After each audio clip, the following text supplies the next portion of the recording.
Well, I guess it's time to start. So thank you for coming today. This is the second part of a series that I'm doing that I'm calling A, Last Lecture Series, B, BS with BX. Got to sit in the middle section, Kate. And Drew. You don't have to. Our time for coming. We're just happy that you're here. Before I get started, I'll mention that I may be a little low energy today. I was supposed to take a vacation last week, and then family emergencies happened, family tragedies happened, but that's for another speech at another time. We're doing mental health next month. But it did not end up being the week that I was hoping that it would be, and kind of drained me to a certain extent, and people said, "Do you still want to do it?" I said, yeah. We'll go ahead and do it. I guess that's a leadership thing, right? That if you schedule something, you say you're going to do it, you do it sometimes no matter what. So that's kind of what's happening here. Thanks, Siri. Also, too, something I'm going to do a little bit differently than what I planned is I would like to spend some time on questions before we're done. Everybody has some kind of experience with leadership. Sometimes good, sometimes bad. But I hope that this is something that is informative to you. I just don't want to stand up here and speak at you for however long we're going to do that. But you may get something out of it more if you have questions about anything related to leadership that I might be able to shed some light on. So think of things as I'm chatting that may be something that you want to ask. When I did my first presentation, which had to do with issues of race, I started out by talking about the fact that we're all kind of born as a blank slate, that you're not born with prejudices, and I think the same thing is true of leadership. I don't think people are born being leaders. I think it's a similar process that we get socialized, that we have experiences that impact our ability to lead or what we know about leadership. And that's different for everybody. And it's a set of experiences, and there are things that happen throughout our life. So to me, leadership is, if you're going to put it into an equation, it's experience plus time, hopefully yielding some wisdom, results in some leadership ability. And I think it's something that develops truly over a lifetime. It's not something where you wake up one morning and say, "Oh, I'm a leader today." You might be thrust into a leadership position, but these are things that happen over time. In fact, what's weird for me now that I'm in my mid-60s is that you look back and say, now I kind of know about this subject. I know a little bit about leadership and my ability to lead. And you get to a point where, gee, I think I should retire. And you kind of gain that knowledge and wisdom and experience over a period of a lifetime, and hopefully you put that to good use, but you really never stop learning. I remember when I was a younger person in education, and they always talked about lifelong leadership, lifelong learning. It really is true. When you hear it as a young person, you think, oh, that's what old people say. But it really is true. If you're open to that discovery that happens throughout a lifetime and taking advantage of the experiences that you have, it really is a lifelong process. So I really do believe that leadership is something that's learned. Sometimes you get into situations where you better learn it real quick. But I think it is a culmination or accumulation is probably a better word of those experiences that you have, and being able to use those, I think, is what is probably more important.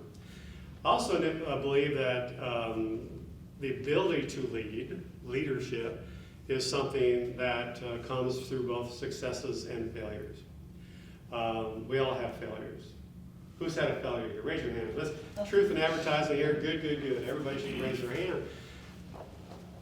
But it's more than just having those failures. It's what do you do with those failures? How do you respond to those failures? Hopefully, you have learned an ability to kind of examine those situations, to ask yourself those important questions and try to learn what went wrong and how do I do better with that in the future to kind of discern how do I become a better leader.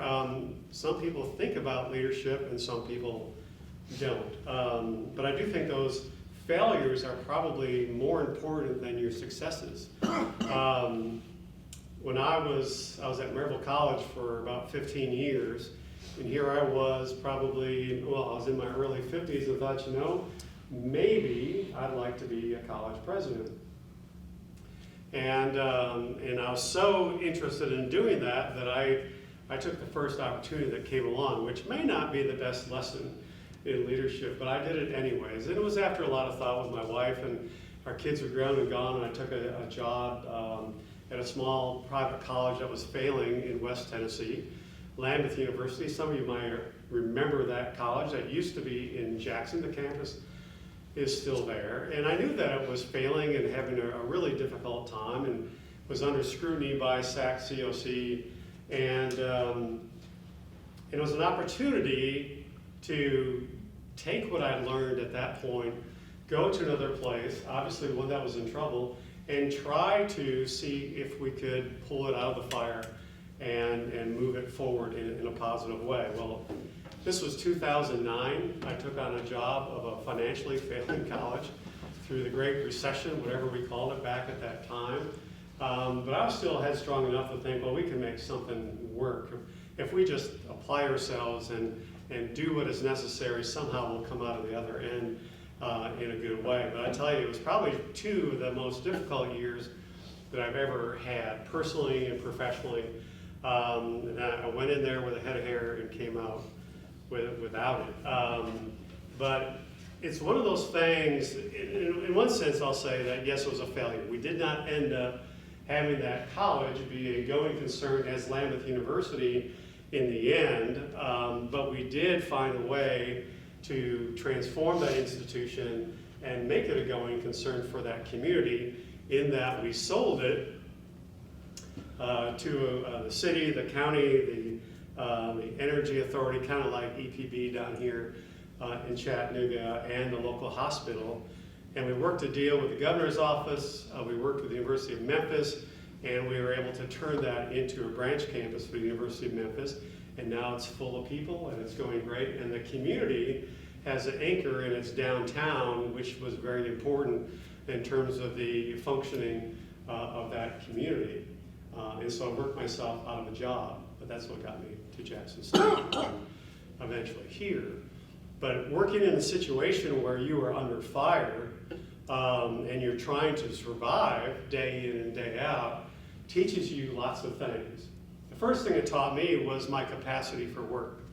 And I think that's one of those things that grows with you as you become more experienced as a leader and you take on challenges that come. So on one hand, we failed in that Lambeth University is no longer that private church-related college that it once was, to the unhappiness to many people, but to many others, that campus is still thriving and full of students and making a difference in that community.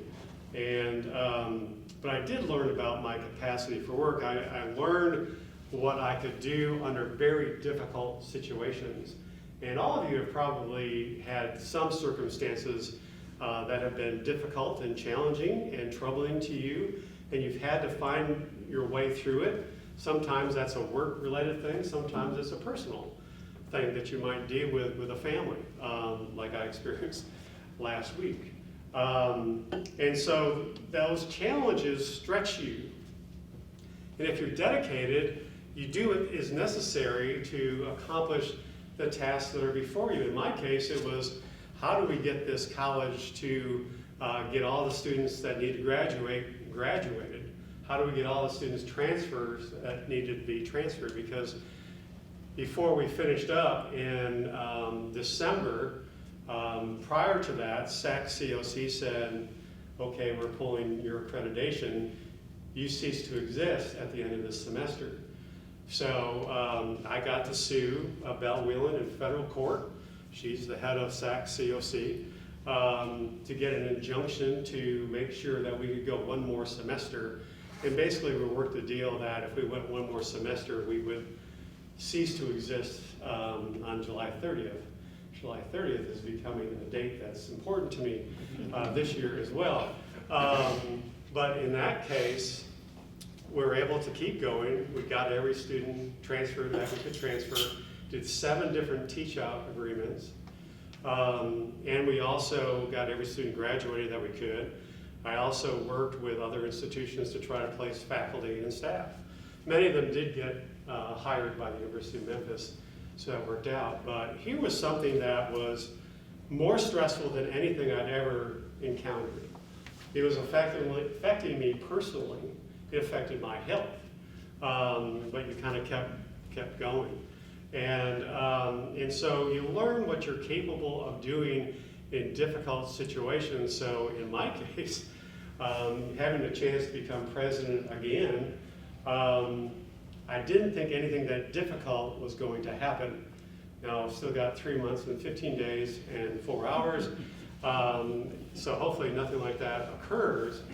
But sometimes when you are battle tested, you kind of put things in perspective and you understand that, well, this seems like a really bad problem here at Cleveland State, but I've dealt with worse. And that's kind of a perspective that I've had for the past 8 years plus. So being able to deal with those difficult situations does provide you a perspective that you might not have. Now, hopefully you don't have to deal with things like closing down a college, but having gone through that, it really helped me with my perspective. So that's one example, and I'm not going to give you a lot more, of dealing with of failures.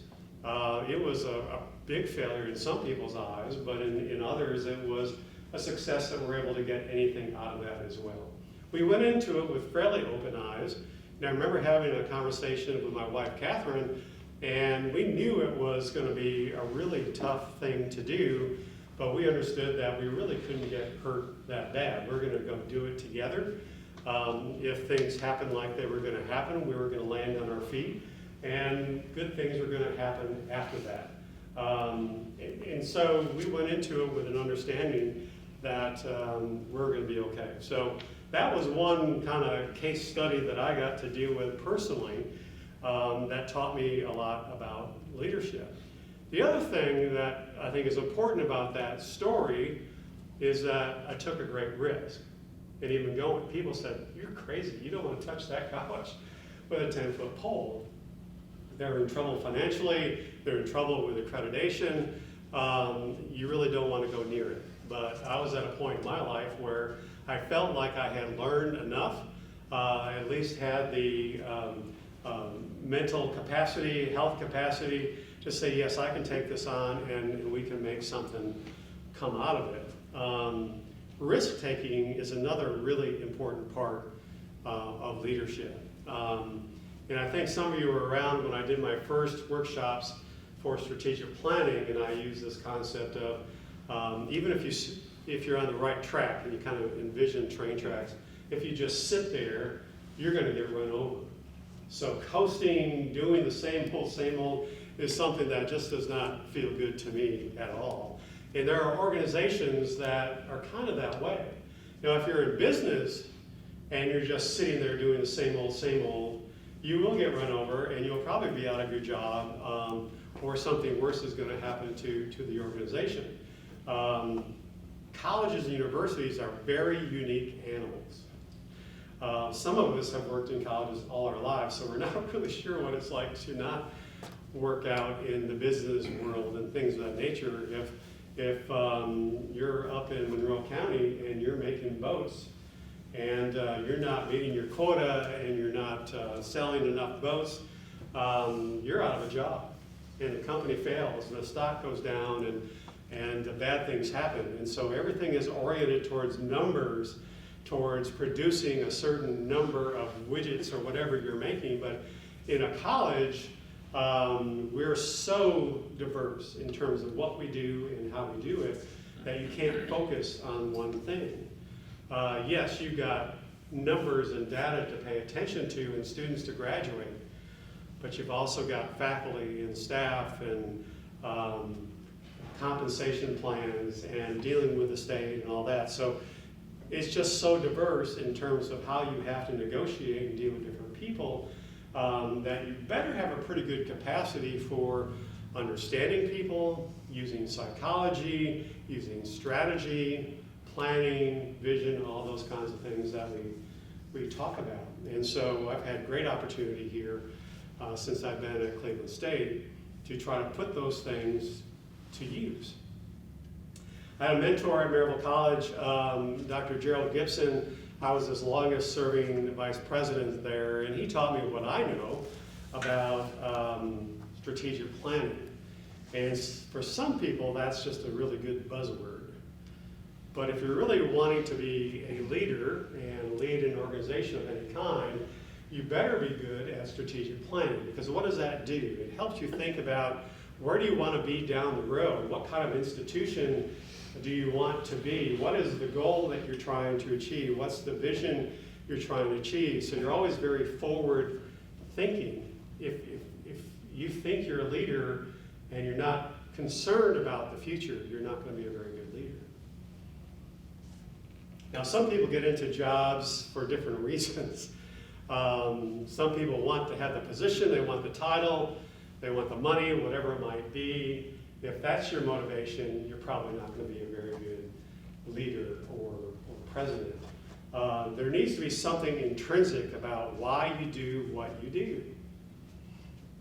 Now, for me, as somebody who lived in higher education all my life, it was kind of a natural progression, although there was a time where I never thought I wanted to be a college president. I remember talking to my president at Maryville College, and I just said, I don't want to have that kind of responsibility.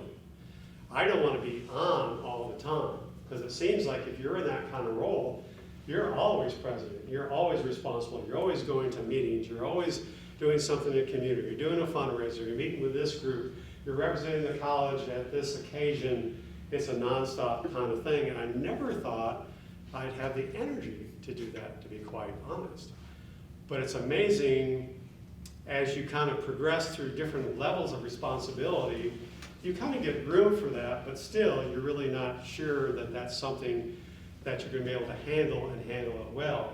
But there is something about being thrust into that job all of a sudden. It's something you thought about, you applied for the job, you went through the process, you get selected, you make a move to Cleveland, and all of a sudden you have your first day of work. But what did I do my first day of work? We called the school off because of weather. January. It was January 6, 2018. That was supposed to be my first day. But we had a snowstorm like we did Friday night, Saturday morning. So people thought, hey, he's pretty cool. He closed down the first day of work. So remember where I was going about this type of leadership, in that some people rely pretty heavily on theories of leadership. Can anybody name a theory of leadership that they believe is their leadership theory?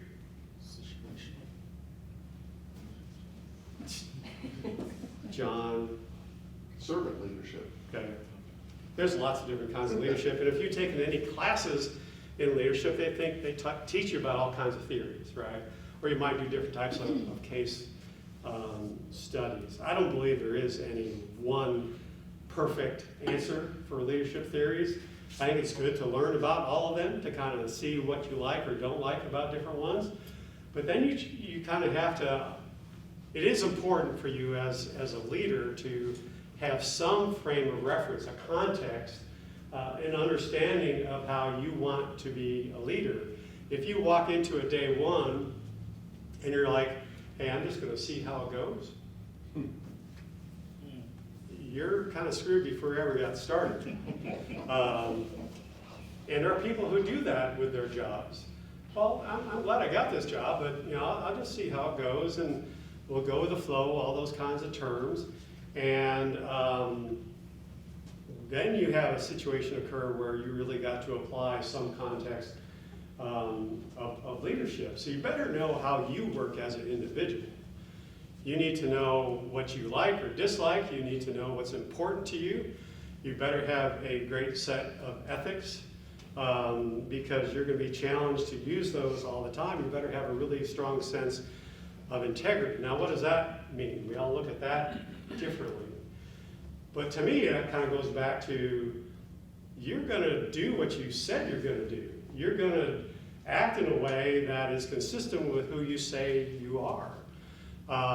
Because if you're switching that all the time, you really do lose credibility. People don't know who you are, they don't know what to trust, and they can't count on you to be the person that they have learned that you are. But Willie did mention situational leadership. If I were to pull out one theory, it's situational leadership because it's one that is multiple theories in a sense. How many here have studied situational leadership or understand what it is? If you want to look it up, it's easy to find. Just Google situational leadership. Look up the authors, Hersey and Blanchard. This is like back in the 1970s. So it was right before I was going through graduate school and learning about this. And this one made sense because I always believed that it was really important as a leader to be flexible. In fact, on my desk for many, many years, I had a big giant Gumby. Some of you are too young to remember Gumby. You might remember Eddie Murphy trying to play Gumby. But obviously Gumby was very flexible, right? And so he was kind of my ongoing symbol to be flexible. But that's what I like about situational leadership. It really works on two quadrants, and I really don't have the ability to draw too many things here. But it has two ways of looking at things. One is, they call it task behavior, okay? So you have low task, high task. And then you also have relationship behavior or supportive behavior, kind of going low to high. So it's a 4-quadrant kind of setup. And the idea basically is that as a leader, it's important for you to understand who you're working with. What is the maturity of the individual that you're working with or the group that you're working with? And maturity, they really mean their ability to do their job or do their task, and you need to assess that. So if I'm working with Willie as a new person starting, I didn't really know him other than the fact that we went through the interview process together, thought very highly of him. We hired him, but I really didn't understand his strengths yet or what his abilities were to accomplish tasks. So as a supervisor, I start out in a mode that is kind of high in terms of task, but kind of low on that relationship thing, which means I'm going to kind of work very closely with him. I'm going to be more hands-on to start with until I learn what he's capable of and to see his, I'm still that same way with him, it hasn't changed whatsoever. But the idea is that as you get a better idea about the individual or the group that you're working with and understand the extent to which that they can do their job without close supervision, then you can back off and rely more on that relationship to let them do their thing, and you need less supervision, less hands-on. You're not telling or selling as much as you are. You're more participating and then eventually delegating things such that they can do their thing. And that's really the ultimate, I think, is when you've got great people who do great things. They understand the expectations, and that's the responsibility of the leader, is to make sure that people that work with them understand what's expected. They know what the goals are. They know what we want to achieve. And so we kind of did that institutionally here as an organization. I was new in 2014. We kind of got a little bit sidetracked because we did get a warning from SACS that June. But we had already started getting ready to launch our strategic planning process that summer of 2014. But what did we do to kind of make that something meaningful for everybody? We engaged people. In the past, the strategic plan was something that kind of got drawn down from TBR, kind of a boilerplate thing. Oh, this is their plan, so this is our plan. We got to tie some things to it and make it look pretty, right? This was probably one of the first times that we did a very, not only engaged process, but we involved people in such a way that they all had an opportunity to have a piece of the process and know what was going on. Communication is another key. And so we went through kind of a lengthy process with several sessions for learning and taking that information in a very broad sense and then willowing it down to something that says, you know what, these are the most important things that we need to have in our community first plan. And so this was a process, even though we didn't talk about it that way, of providing more maturity for the faculty and staff in terms of planning and how to move along as an institution based upon the strategic plan. So by the second time we came around and did the Vision 2025 plan, a lot of people had experience. Now, yes, we had some new people that had come into it as well, but institutionally, we were more aware, we understood better what strategic planning was. We saw that it benefited the institution, that we achieved a number of things along the way, and it did create some institutional change so that when we did it again, we were able to look at it a little bit differently, we were able to streamline and get more focused in how we went about doing that. So you can look at the situational leadership concept in me supervising a singular person. It could be a team of staff, or John and the folks in advancement and institutional research, or it could be a whole campus. And as an institution becomes more mature, using that term again, then you kind of back off. And I knew this was happening as we went through the whole Pathways project thing. All of a sudden, I started seeing faculty and staff saying, hey, I've got this really good idea that fits with our plan. What do you think? And all I could do was smile, because nobody made them come up with that. It just kind of became part of who we were as an institution. It kind of sunk on down to not only vice presidents, but directors and deans and others. And they were buying into this concept of, we've got a plan, we've got some place that we want to go, and we're going to be busy about making that happen. And so that was probably the most thrilling thing for me as a leader, was to see that people were buying into that they were not only supporting it attitudinally, but they were coming up with agenda items, and they were identifying initiatives and programs that were meeting the goals that we had set.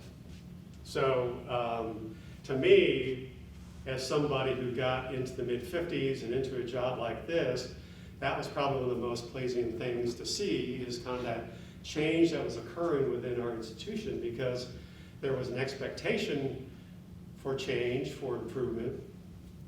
We provided a vehicle for doing that in terms of our strategic plan.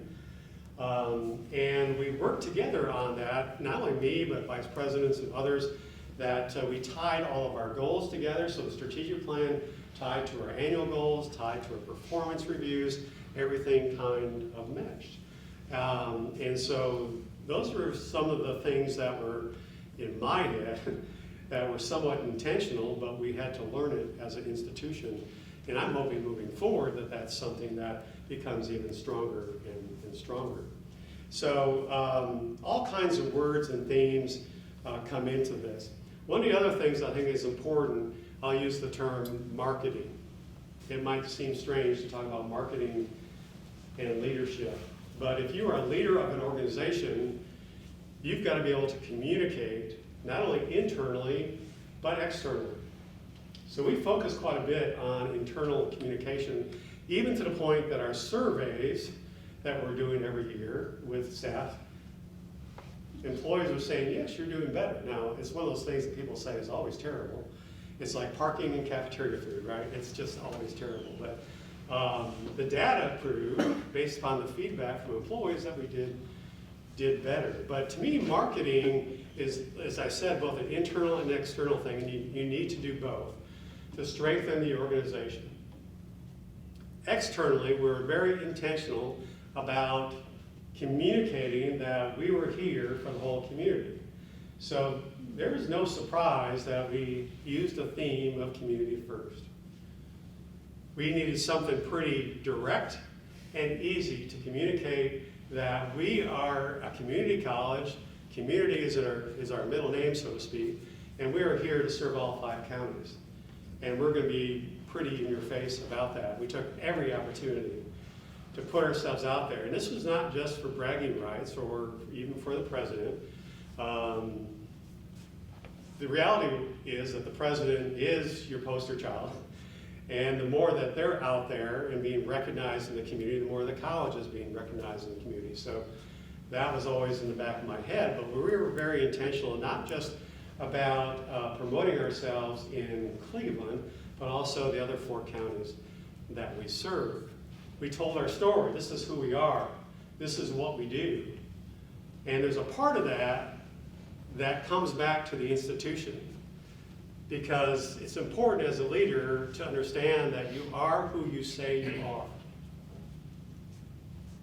We are a strong institution. We are a diverse institution. We put out more, we have more students coming to Cleveland State from our county high schools than any other. They go to Cleveland State more than any other college.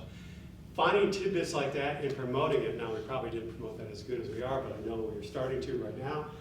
But there are positive things about the institution that you better be selling all the time. And the truth of the matter is, it's hard to identify or differentiate Cleveland State from any other community college, but there are ways in which we can do it. So I remember talking to Tony at the time and Holly. I said, I want us in that Cleveland Daily Banner every day, or at least 3 times a week, or whatever it might be, or in the Athens paper, or in the Monroe County paper. Let's start doing spots on the radio, and we're a presence there every week. We started doing billboards. You saw more ads in the paper, more speaking engagements at every club that I could get to. It was important to promote our organization by making sure everybody knew who we were and what we did. And then also to tell them what was important to Cleveland State in terms of us trying to serve this community. And that's probably one of the things that I hear most from folks and have now for 3 or 4 years is that, hey, we hear about Cleveland State all the time. We know what's going on. We're excited for you. Oh, you won that College of the Year thing, or this is a great new program, or congratulations on a 100% pass rate on the NCLEX, or whatever it might be. People are aware of what's going on. If we're going to be a community college, then obviously they need to know what's going on with their community college. And so this intentional concept of promoting yourself as an organization is really important. And not only to tell people what you're doing, but to celebrate internally and externally when great things happen. And I think we've done that. Not that we've had a big party every time something's happened, but I think we've been pretty consistent about communicating to employees internally and students as well as people outside the college, hey, something great is happening at Cleveland State. Hey, that rhymed. You used that before, I know. In fact, I remember seeing a billboard once upon a time. Something great is happening at Cleveland State. And I think Lee stole it and did something similar with it, but that's another story. So promotion of your organization is key, particularly if you're serving a community. It's really no different than, hey, I'm selling Sea Ray boats and I'm putting out commercials and ads and this is the coolest thing since sliced bread. So never underestimate that concept of marketing. Boy, time goes by fast. The other thing I think is really important in leadership sometimes is shutting your mouth. There are some leaders that all they do is talk. I worked for a president like that once. All he did was talk. And he'd get up and say the same thing time and time again. Listening is more important. Sometimes that's more difficult than others. Susan Webb Curtis, if she was here, or maybe she's online, would remind me about a situation that, she would tell me more than one, actually. Here's an example, because I like case studies. We developed a master plan before we did any of our capital work here on campus. And in that master plan, one of the things was to change again what we're going to do with the administration building. And so based upon what the end result was supposed to be, we had $300,000 from the state to do some capital maintenance work. So to get ready for that change, let's move the math lab over to the library. Well, that went over like a lead balloon. People were quiet for a few days, and then all of a sudden you started hearing rumbling. Sometimes you heard things brought back to you second, third, or fourth hand. And then somebody comes to you and says, faculty are really upset about moving the math lab to the library. The library people were not happy because they didn't want it over there. The math people liked where they were and didn't want to move that. They didn't like the fact that we're going to spend more money on the administration building after it had been done a few years before and moved enrollment services over there. And so all this was kind of going on, and it took some folks who had the guts to say, hey, this is going to be a problem. We think you might rethink this idea. And so we listened. And so instead of spending the $300,000 to do one project and move the math lab over to the library, we worked together and we did classroom renovations in all the buildings that we could. So everybody got some of that $300,000.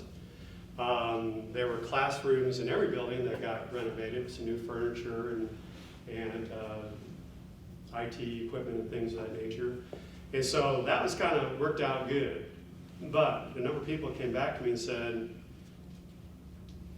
A, you listened. B, you changed your mind. And then C, you did something better with the funds that you had. That didn't hurt my feelings one bit. In fact, I saw pretty quickly that this was going to be a win-win for the president.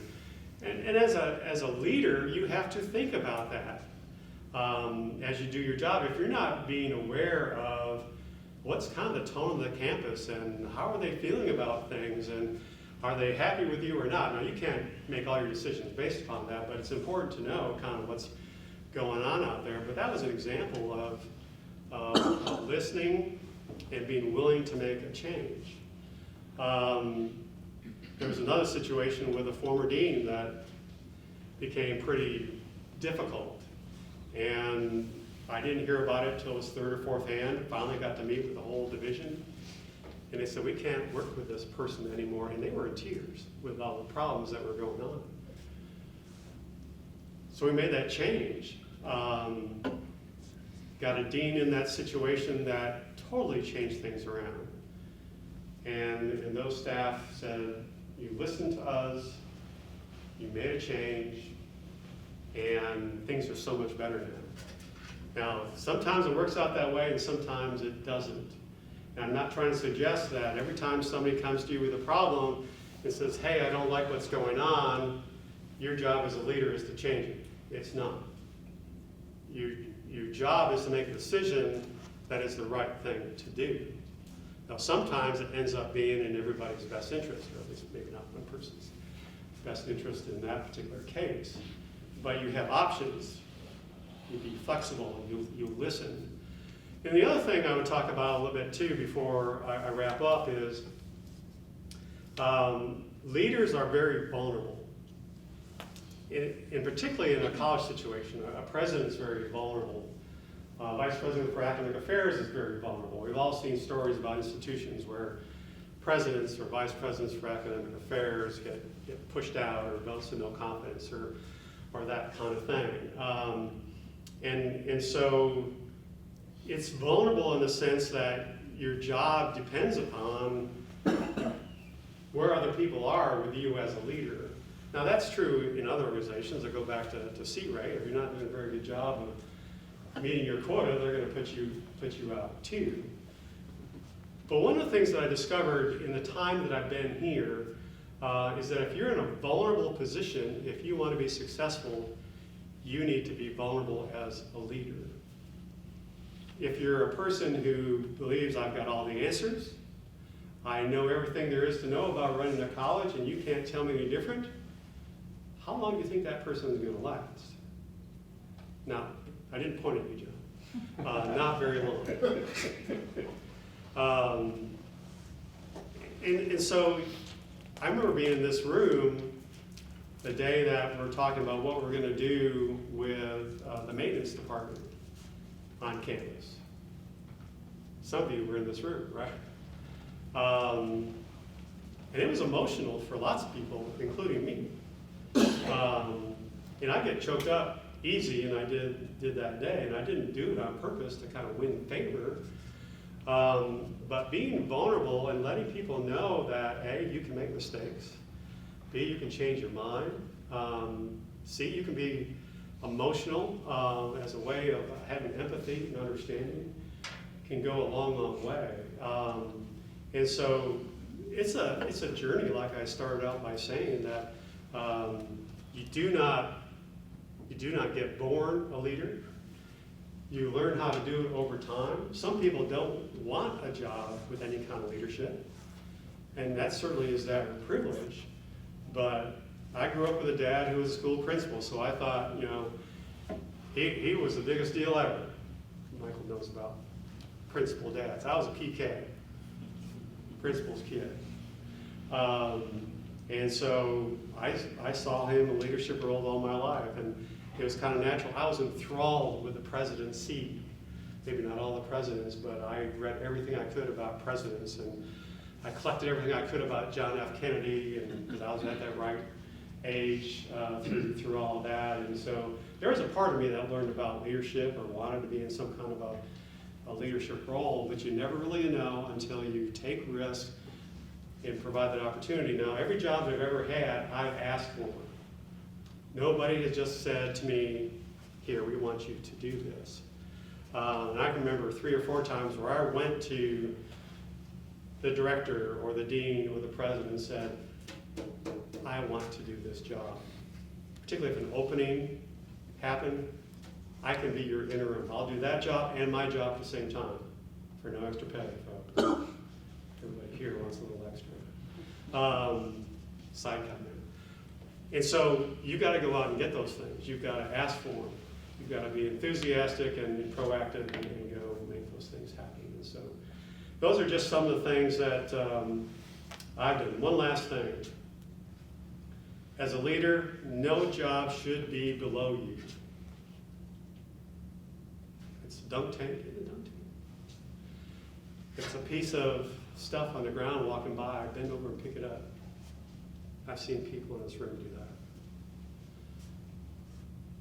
No job is below you. And if you act like it is, you're not going to be a very good leader.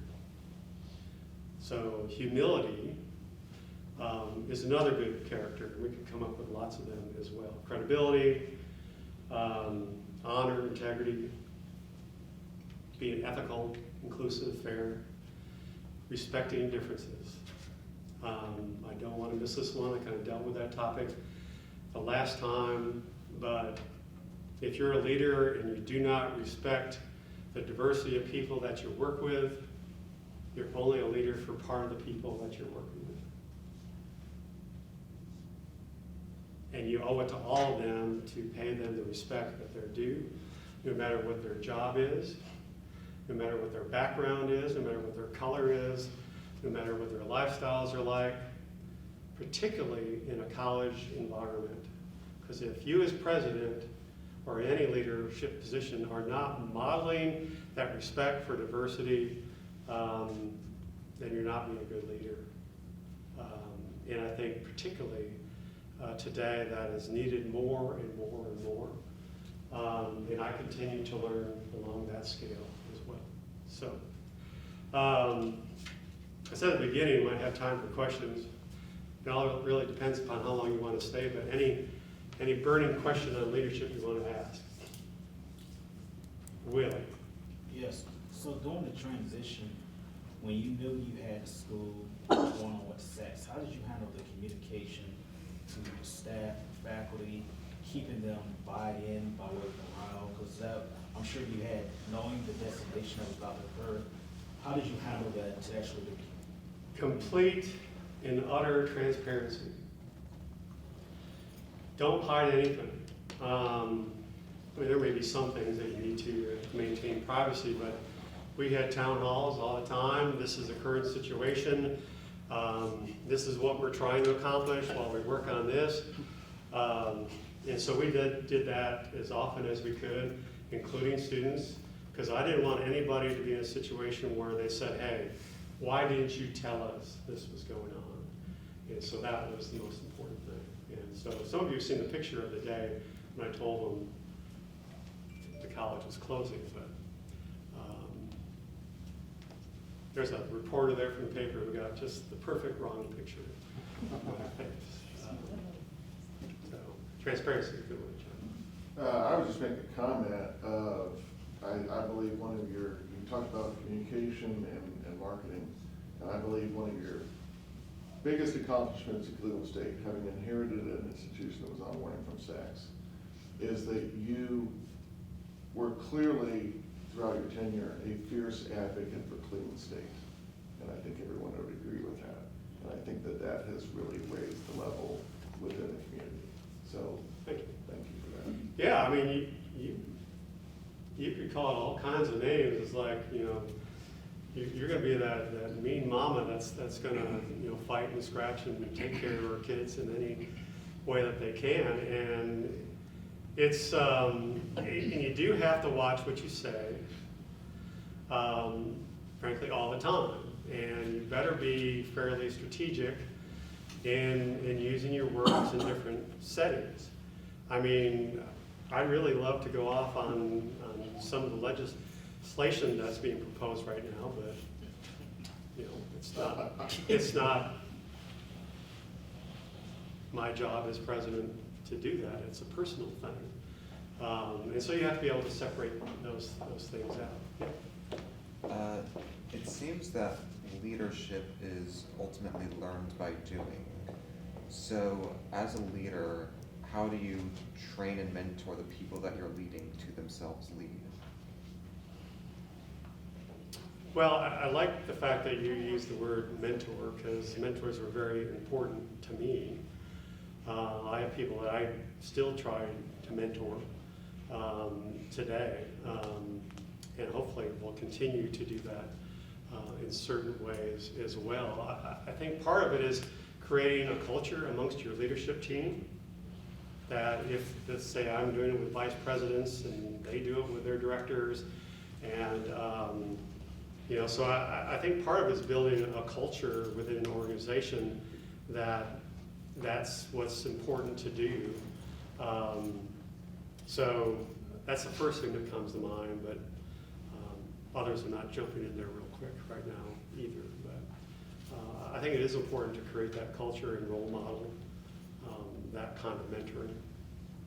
Is that kind of getting at what you were asking about?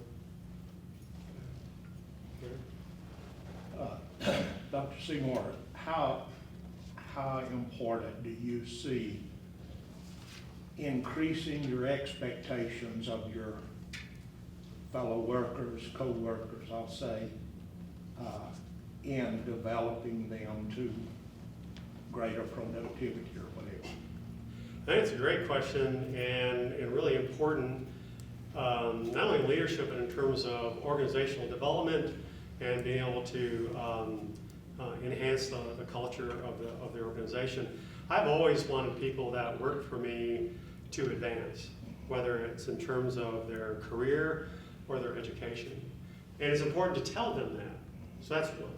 The other thing in terms of expectations is, if you come back and tell me next year that your annual goals are the same as last year, we're going to have a conversation. No, there should be a stretch part of any person, organization, planning.